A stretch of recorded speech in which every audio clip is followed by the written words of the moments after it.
So I'm going to talk about how skills and education shape economic resilience, focusing mostly on international trade, which is where I work. Sort of like in the last talk, I'll talk mostly about my own research and also mention some other seminal papers in this literature. I'll take a slightly different tack, which is I want to sort of explain what I do and why I do it the way I do it, and then say what kind of answers we can get with that kind of method. So the main research questions that I've been interested in, I think a lot of economists are interested in, is sort of what are the dynamic and distributional consequences of shocks. Again, like I said, I'll talk about trade shocks, but nowadays people are thinking about AI shocks, automation, all kinds of things, immigration shocks. And of course, we're interested in sort of which workers are affected, how they adjust, and how long it takes to adjust. And then also, more interestingly, what are the kind of economic policies that we can use to mitigate the consequences of sort of economic shocks while trying to get as much of the benefit as we can, right? We think trade is good, we think AI is good, but we know it's going to be disruptive. So how do we kind of make it easiest on the people who are going to get hurt while getting all those advantages? And the way that I approach this, and a lot of economists approach this, is they think about what we call structural models of general equilibrium. And so as Oleg was saying, there's a lot of data now, and we try our best to use data to think about these economic questions, but a lot of data is constrained. Oftentimes, simple data comparisons that we as social scientists have access to are insufficient to answer all the questions we want to answer. And so instead, we're going to sort of, as the stereotypes go, we're going to kind of estimate reasonable, but very simplified and abstract models of behavior in the economy. And then we're going to try to use those to get some numbers and some ideas of how we think these shocks are going to play out. And then, tying back actually to something Oleg was saying, I'm going to talk about a different economist for 2 seconds. But there was another Soviet economist also who won the Nobel Prize, Kantorovich, right? He was very grandiose in his plans. He basically developed linear programming in hopes of doing central planning. That worked out as well as it did. But there's a little bit of flavor in this. And what we do now is we try to build these models and we try to use them to really think about policy counterfactuals and do some planning. We'll be a little bit not quite as grandiose in our ideas, but there's some connection to thinking about it that way, that we can be engineers of society if we want. So let me, as I said, ground the work. And this is here. I'll mention some papers as well. Unfortunately, I don't have the pictures. I should have done that, but I don't. But here's a simple empirical exercise to ground how you might think as a scientist about these kinds of questions. We have a shock. You think about a trade shock, again, or think about an AI shock, and you want to understand what happens to workers in such a situation. And the easiest thing to do, you don't need a PhD for this in anything. Everyone think of this. My daughter would think about this. I would just say, find somebody who gets affected by this and find somebody who doesn't. And so that's exactly what you could do and exactly what many economists do. We could think about a region, think about Michigan, heavily exposed to import competition, or Ohio. And then think about another region, New York, that's less exposed. It's not zero exposed, it's less exposed. Maybe there's finance there, maybe there's education. Then we'll just find some data before and after something with trade happens, like maybe before and after China enters the WTO.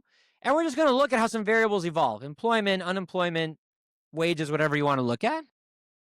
And the first question to ask is, if I do this really simple exercise, what do I learn? And to think about it, to think about how what we can learn from such an exercise, we can think about employment in Michigan at time 1 as basically how many jobs there were in Michigan at time 0. You're going to lose some stuff because you're competing with, whoever, China. You're going to gain some jobs because you also export to them. And then always there's other stuff going on in the world, recessions, whatever. In New York, same story. In New York, there's going to be some jobs. Some are going to go away, probably less than here. You're also going to gain some jobs, maybe more than here, right? Because all the Chinese kids are going to come to get educated in the U.S. now. And there's also other stuff happening as well. And so, an approach that a lot of economists use, we'd call it a difference in differences. It's still going to do exactly what you expect. It's still going to say, well, I'm just going to compare what happens in Michigan to New York over time. That's going to be 2 things, though. And this is where things start to get a little more complicated. There's going to be this effect. This is the effect we care about. What is the effect of import competition on workers? What is the effect of AI on workers? And it's going to be probably a negative effect, and it's going to be some number. The problem is, and this is where it gets interesting, is there's this other thing that's going on as well in the world. Well, there's actually 2 things going on in the world. One, when we think about imports, when we think about a shock, we know that markets have to clear. We just talked about markets clearing. And so for that to happen, something else must go on somewhere else. If I buy something from this guy, I got to sell him something as well. And then there's a second, more subtle issue too, which is that in the data, in the real world, I'm never going to get a pure control in the sense that I can never make sure that these things are all zeros. When the U.S. does something, when the U.S. changes their trade policy, they can't change it just for Michigan. They can't say Michigan is going to have these tariffs and no one's allowed to leave and they can't change who they trade with, right? We don't do that. And so we have this problem. And so what do we do instead? So what is the idea of using general equilibrium models, economic methods? Where can we do more work than just data descriptive work? Is we're going to start using some theory to plug in these holes. And that's what I do and what many economists do who work in this field. So I should mention, there was a huge revolution. Josh Angrist and folks won a Nobel Prize for figuring out, obviously it's not this simple. They figured out lots of other stuff. But think about this, and there's a huge literature in the international trade by folks like David Otter or Gordon Hanson who've actually had a lot of influence in modern policy debates, looking at exactly these kinds of effects across space and documenting them and helping us learn a lot about what's happened across space and across industries and things like that.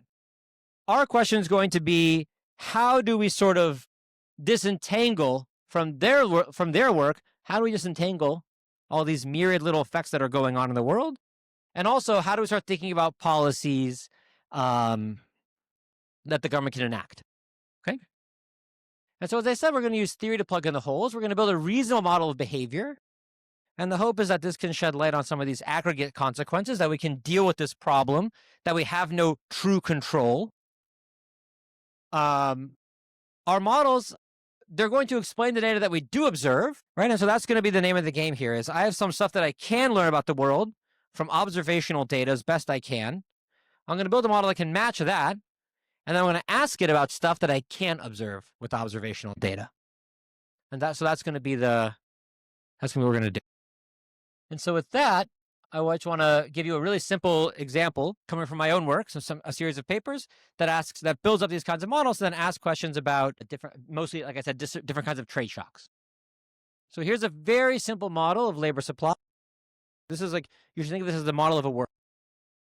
And so we're going to think about a world where every period in the world, you can wake up and you can choose what to do. We're currently all academic. We could leave academia. We could go open up, we could go become a barista, or we could go into another industry, whatever we want. That said, we know that switching career paths is very costly. There's a reason we don't do that. There's a reason we stick to being academics. And that's because we have to give up some skills that we spend a lot of time honing. And we have to learn some skills that we don't currently have. However, workers who are faced with shocks, they may have no choice but to do this. And when you're making these decisions, if you want to switch career paths, it's important to think about the fact that these folks don't just think about what's going to happen today, they think about what's going to happen tomorrow. And so that's going to be our model. So in a very simple view of the world, there's going to be workers, they're going to choose what to do. They're going to have to either give up some skills and learn, they're going to have to give up some skills and learn some new skills if they change what they're doing. Otherwise, they're going to keep going on, taking their wages given, and they're going to think about their whole career path. And already, you can think about what we're not thinking about in such a model, what we're not thinking about in this world. We're not thinking about firms. We're not thinking about savings. We're not thinking about things like families. Right? We're abstracting from a whole heap of things that if I asked you, you would certainly think are important. But we're going to do this and see how far we can push. Here's the math version of what we're talking about. So this is a guy who wakes up. What's a person in my world? My person is an XT. He's a bunch of characteristics: age, gender, education, his skills, quantitative skills, social skills, and they're an occupation that they were doing yesterday. And what they're going to do is they're going to choose an occupation today, as I said. They're going to get a wage. Maybe that wage is going to be low because they're not very good at that occupation. It can depend on X. Maybe it's going to be high because they have the skills they need. They're going to pay a cost, right? That cost is the skills you gain and the skills you have to unlearn and learn some new things. And then conditional on their choice, tomorrow they're going to start over. Things might change. After all, they've changed their skills and they're in a new occupation, or maybe they're in the same occupation. And this is the model. And most of what I spend my time on, the hard part of this is really getting down to estimating all the parameters of this model. We want to estimate these parameters in a way, as I said, that speaks to the data that we do observe. Otherwise, it's hard to believe our model. But conditional on doing that, and so take my word that I can do it because I'm already running low on time. I'll just hop into showing you some facts that I hope are somewhat interesting to people. So this is one example of what we can think about. This is going back to that first equation I showed you. So that first equation I showed you is I said I can compare people. I can tell you what happens to this fellow relative to that fellow, people in region A versus region B. Now I'm telling you kind of not just the relative effect, but the absolute effect, what actually happened to people. So this is a model of that labor supply model estimated on the Danish labor market. Lots of data in Denmark. And these are wages across occupations following a trade shock, following a 20% decline in trade prices. And you can see, maybe intuitively, but it's all about getting the quantification here. There's big dispersion in the effects on workers. So manufacturing workers see big losses, 2-3% of earnings. Over time, as people adjust, some folks are able to get better off. Some folks stay kind of low. If we take the model seriously, we see that about 5% of workers lose in this model, which is exactly what you might expect. Concentrated losses, dispersed gains. We can also use these models to think about more hot topics. So this is another paper. This is now estimated on American data. This is a paper I wrote with some folks to look at trade deficits. It works on, actually. And so here we ask the following question. How much does the trade deficit actually matter for explaining manufacturing employment and unemployment in the United States? And again, that's a very hard question to answer. We can't do an experiment. We can't, maybe we could nowadays, but we can't convince people to randomly move the deficit around, trade imbalances. So we're going to build a model. We're going to add to the model I said. We're going to try to build some model that explains where these deficits come from. We're going to add a model that adds unemployment. And then we can simulate and ask ourselves, what do we think would happen in manufacturing and in unemployment, but for, say, the China shock, but for, say, growth in trade with China and growth in the trade deficit with China. And that's what we've plotted here. So the blue lines are with trade with China and the Chinese and Chinese savings, and the red lines are simulated. What if that didn't happen? What if China just stayed at the level of development and savings that it had in 95? And to give you some numbers, we argue that about 28% of the decline in manufacturing that we've seen in the United States, we can attribute, for as an example, to expansion in trade with China. We actually find that the savings glut, which is the kind of economics nerdy term for the fact that we run these large trade deficits with China, is actually crucial to understanding this. There'd be a 40% smaller decline in manufacturing, 40% of 28%, if there had been no increase in the trade deficit. That said, and this is why these models are so important, we find nothing on unemployment because we find that most people who lost their jobs were actually relatively easily reabsorbed into the service sectors. And then finally, I'll, in my last minute here, actually give you a little sense of the kind of policy questions we can answer with these models as well, which is now asking a new question, which is about college major choice. So we have these shocks, AI shocks, for example. Those of us paying attention have noticed there's been a huge boom in computer science. It's now, I think, actually at NYU, it overtook economics at some point as the biggest major. And so students change their college major choices in response to shocks. And so the last question we ask is, if new cohorts can adjust to shocks, well, the next question we ask is, how fast do new cohorts adjust to shocks? If they adjust fast, that's good. That kind of insulates incumbents, right? If I'm the last, if nobody ever wants to hire an economist ever again, but they need like one or two left, as long as no new economists are showing up, I'm still good. If they don't internalize that and keep showing up, it's really bad for everybody. And what's nice about these models is now we can ask a new question, though. We can ask, I mean, this is useful, especially for in the Danish system, which I continue to study, but also in the US, this happens. A lot of education system has strong capacity constraints. So in Denmark, you have to apply to a program, and so it's not easy to do STEM. In the United States, there's often weeder classes, right? We all have these classes that set cutoffs for what students can do. And so we build a model, we estimate preferences, abilities, things like that. And we can ask, what if we relaxed some of these capacity constraints? How does that do for the economy? And so I'll just give you the high level here. We have another trade shock. I'll just say this. We show that when there's a trade shock, if we don't internalize the fact that students can reoptimize, it's very bad for earnings. If they can, it's pretty good for earnings, and effects are lower when we have more flexibility. And so I'll conclude and just say that the distribution consequences of trade are large and varied, and structural models help us discipline both how we think those things play out and the kinds of policies we can use to address them. Thanks. Sharon, do you want to take one question? Yes. None. A very simple question. So how do you build a model, for example, the limit of capacity? For example, you said the service sector absorbed people who lost manufacturing jobs, but service sector has its capacity, right? What is maxed out? Perfect.